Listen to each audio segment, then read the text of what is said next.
ओम शांति। कल्याणकारी भाग्य विधाता पिता परमात्मा भगवानंकर भाग्यशाली आत्मिक संतान मानंकु हृदयर सहित ईश्वरीय शुभ अभिनंदन, सुप्रभात, सुस्वागतम। वर्तमान एई वस्तुवादी दुनिया रे समस्ते परस्पर ठारू किछि ना किछि पाइबार आशा रखुछंती। किए शारीरिक सुस्थता, किए धन, किए विद्या इत्यादि। उदाहरण स्वरूप शिक्षकंक कहिबा मुताबक जेउ समय, जेतिकी समय एवं जेउठाकू पढ़िबा पाई डकौछंती ସେହି ଅନୁସାରେ ଛାତ୍ରମାନେ ଯାଇ ଉପସ୍ଥିତ ହେଉଛନ୍ତି, ଅନ୍ୟ ସବୁ କିଛିକୁ ପଛରେ ପକାଇ। କାରଣ ପ୍ରତିଯୋଗିତାମୂଳକ ପାଠପଢ଼ାରେ ଆଗକୁ ବଢ଼ିବାର ଏବଂ ନିଜର ଭବିଷ୍ୟ ଗଢ଼ିବାର ସ୍ୱପ୍ନ ସେମାନଙ୍କୁ ସେଥିପ୍ରତି ଆକର୍ଷିତ କରୁଛି, ତାହା ପୁଣି ଅନିଶ୍ଚିତତା ଭିତରେ। ସେଥିପାଇଁ ଶିକ୍ଷକଙ୍କ ଆଜ୍ଞାକୁ ଶିରୋଧାର୍ଯ୍ୟ କରୁଛନ୍ତି ଛାତ୍ରମାନେ, ଅନ୍ତରରେ ଥାଉ ବା ନଥାଉ। କେହି ଯଦି କିଛି ଦେବା ପାଇଁ କାହାକୁ ସମୟ ଦେଇ କହୁଛନ୍ତି କି ଅମୁକ ସମୟରେ ଆସ, ମୁଁ ତୁମକୁ କିଛି ମୂଲ୍ୟବାନ ଜିନିଷ ଦେବି, ତେବେ ପାଇବାର ଆଶା ଥିବା ବ୍ୟକ୍ତି ଜଣକ ନିଜର ସବୁ କାମଧନ୍ଦା ଛାଡ଼ି ସେହି ସମୟରେ ଯାଇ ଉପସ୍ଥିତ ହୋଇଯାଉଛି। ତେବେ ସବୁ କିଛି ନିର୍ଭର କରୁଛି ପାଇବାର ଆଶା ଉପରେ, ଜାଣି ସୁଦ୍ଧା କି ଏହା ଚିରସ୍ଥାୟୀ ନୁହେଁ ଏବଂ ଅନିଶ୍ଚିତ, ଏଥିପ୍ରତି ଏତେ ଯତ୍ନଶୀଳ ହେଉଛି। ତେବେ ସ୍ୱୟଂ ଭଗବାନ ସତ୍ୟ ପିତା ଆସି କହୁଛନ୍ତି, ହେ ମୋର ପ୍ରିୟ ଆତ୍ମିକ ସନ୍ତାନମାନେ, ମୁଁ ଆସିଛି ତୁମକୁ ସତ୍ୟ ଜ୍ଞାନ ଏବଂ ସହଜ ରାଜଯୋଗ ଦ୍ୱାରା ମନୁଷ୍ୟରୁ ଦେବତା କରିବା ପାଇଁ। ଯିଏ ଭଗବାନ ସେ ତ ମିଥ୍ୟା କହିବେ ନାହିଁ। ତାହା ପୁଣି ଗ୍ୟାରେଣ୍ଟି ସହିତ କହୁଛନ୍ତି କି ତୁମ ପାଖରେ ଯେଉଁ ସବୁ ଅବଗୁଣ ବିକାର ଆଦି ଅଛି ସେଗୁଡ଼ିକୁ ମୋତେ ଦାନ କରିଦିଅ, ମୁଁ ତୁମକୁ ସତ୍ୟଯୁଗୀ ସ୍ୱର୍ଗ ଦୁନିଆର ମାଲିକ କରିଦେବି। ତେବେ ଏପରି ପିତାଙ୍କୁ କେତେ ଧନ୍ୟବାଦ ଦେବା ଉଚିତ।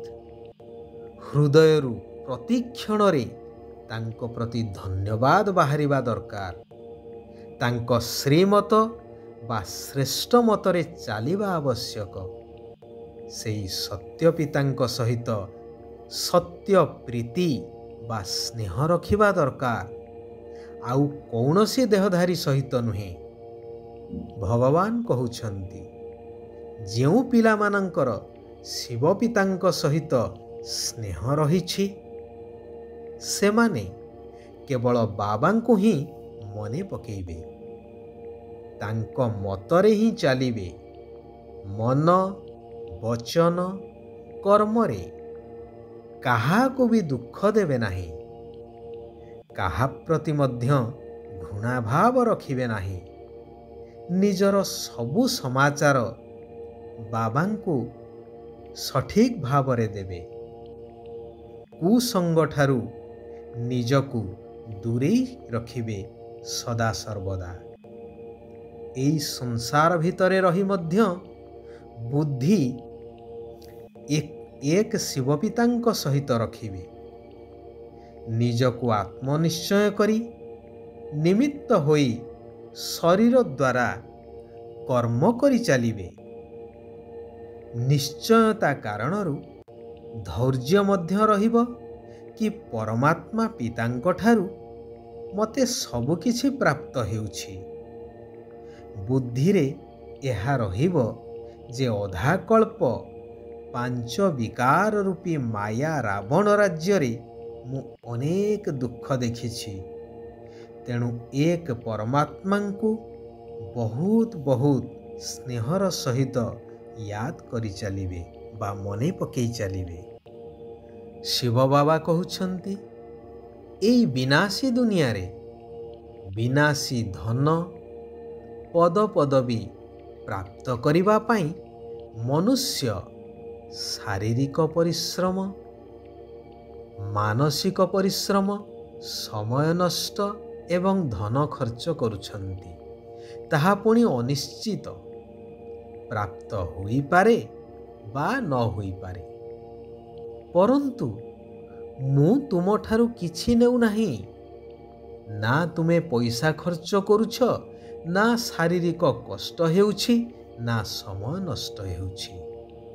କେବଳ ତୁମ ପାଖରେ ଯାହା ଦୁଃଖଦାୟୀ ଅଦରକାରୀ ଜିନିଷ ଅର୍ଥାତ୍ 5 ବିକାର ଅବଗୁଣ ଆଦି ଅଛି, ସେଗୁଡ଼ିକୁ ମୁଁ ତୁମଠାରୁ ଦାନ ରୂପରେ ନେଉଛି ଏବଂ କହୁଛି, ତୁମେ ତୁମର ସଂସାର ସମ୍ଭାଳ, ଘର ଗୃହସ୍ଥରେ ରୁହ, କିନ୍ତୁ ଏଇ ଅନ୍ତିମ ଜନ୍ମ ପବିତ୍ର ରୁହ, ମୋତେ ମନେ ପକାଇ ଚାଲ।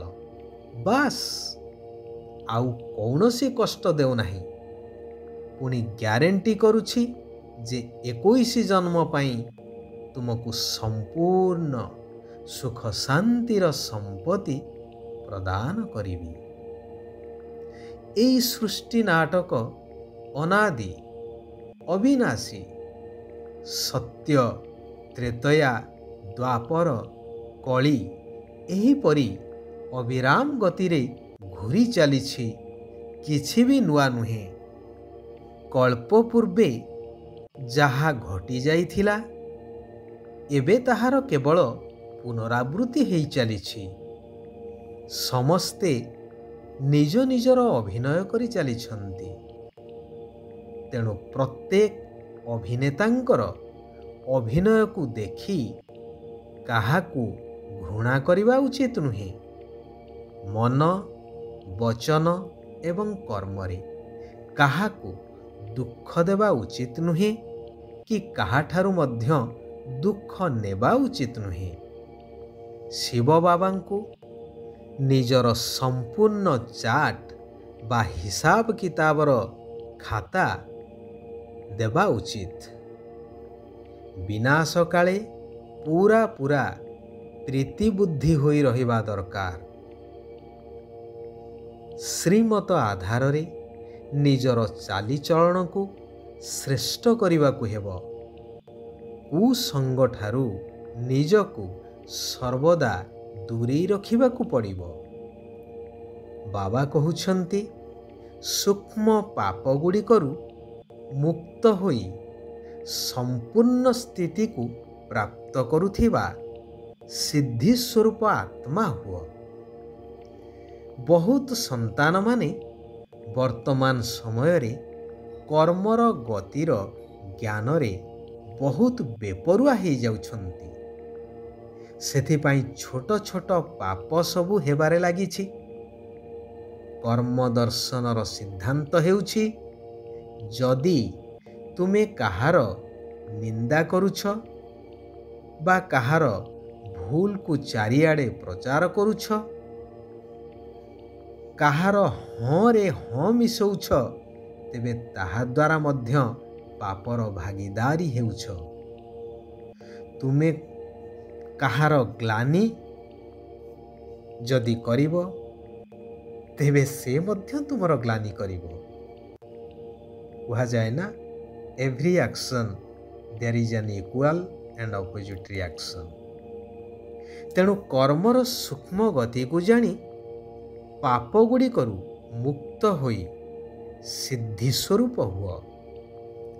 ଆଦି ପିତା ପ୍ରଜାପିତା ବ୍ରହ୍ମାଙ୍କ ଭଳି ହେବା ପାଇଁ ବା ବ୍ରହ୍ମାଙ୍କ ସମାନ ହେବା ପାଇଁ ଶକ୍ତି, ଶାନ୍ତି ଏବଂ ସର୍ବଗୁଣର ସ୍ତମ୍ଭ ହେବା ଆବଶ୍ୟକ।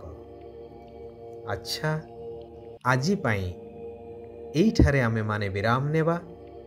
ଆସନ୍ତାକାଲି ପୁନଶ୍ଚ ସେହି କଲ୍ୟାଣକାରୀ ପିତାଙ୍କର ଆଉ କିଛି ଅମୂଲ୍ୟ ମହାବାକ୍ୟକୁ ଶ୍ରବଣ କରିବା, ନିଜର ଜୀବନକୁ ପରିବର୍ତ୍ତନ କରିବା ସହିତ ସାରା ବିଶ୍ୱକୁ ଉଦ୍ଧାର କରିବା କାର୍ଯ୍ୟରେ ନିଜକୁ ସହଯୋଗୀ କରିବା।